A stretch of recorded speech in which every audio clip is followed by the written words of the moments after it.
আজকের ভিডিওতে খালিদ জামিলের গল্প আপনাদের শোনাবো।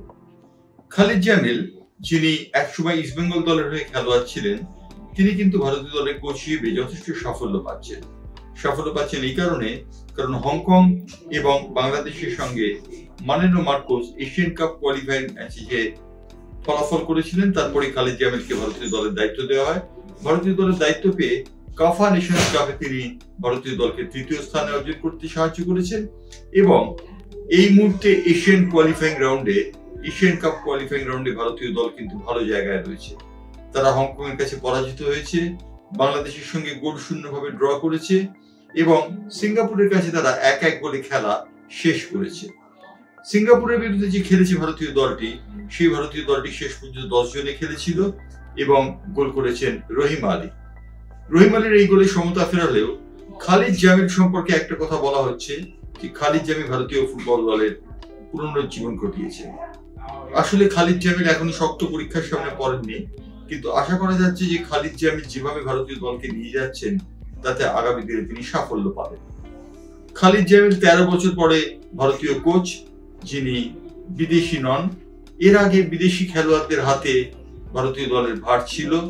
ভারতীয় দলের কোচ ছিলেন বিদেশি স্টিভেন কনস্ট্যান্টাইন এবং তার আগে ছিলেন আরো অনেকে, যারা কিন্তু ভারতীয় দলকে সেভাবে ভালো জায়গায় নিয়ে যেতে পারবে।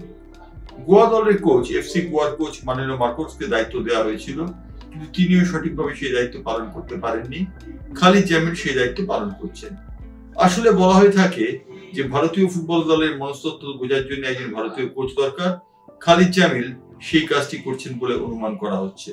যদিও খালিদ জামিল এখনো পর্যন্ত কোনো শক্ত বড় পরীক্ষার সামনে পড়েননি, কিন্তু খালিদ জামিল যে ভবিষ্যতে সাফল্য পাবেন তার ইঙ্গিত কিন্তু রয়েছে ভারতীয় দল গঠনের মধ্যে দিয়ে।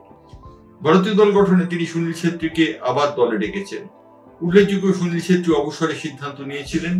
অবসরের সিদ্ধান্ত নেওয়ার পর অবসরের সিদ্ধান্ত ভেঙে তাকে আবার দলে নেওয়া হয়েছে। মানেনো মার্কোস তাকে দলে নিয়েছিলেন বাংলাদেশের বিরুদ্ধে এবং হংকং এর বিরুদ্ধে। সুনীল ছেত্রী বিশেষ সুবিধা করতে পারেননি, কিন্তু খালিদ জামিল বলেছেন সুনীল ছেত্রীকে ছাড়া ভারতীয় দল এখন ঠিক মতো তৈরি হয়নি, সেই কারণে সুনীল ছেত্রীকে তিনি দলে নিচ্ছেন।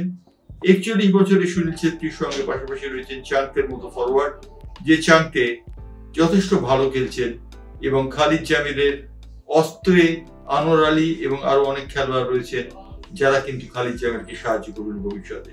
সুতরাং খালিদ জামিলের ভবিষ্যৎ উজ্জ্বল, এমন কথা বলা যেতে পারে যে ভারতীয় ফুটবলে আবার পুনর্জন্ম হয়েছে খালিদ জামিলের হাত ধরে।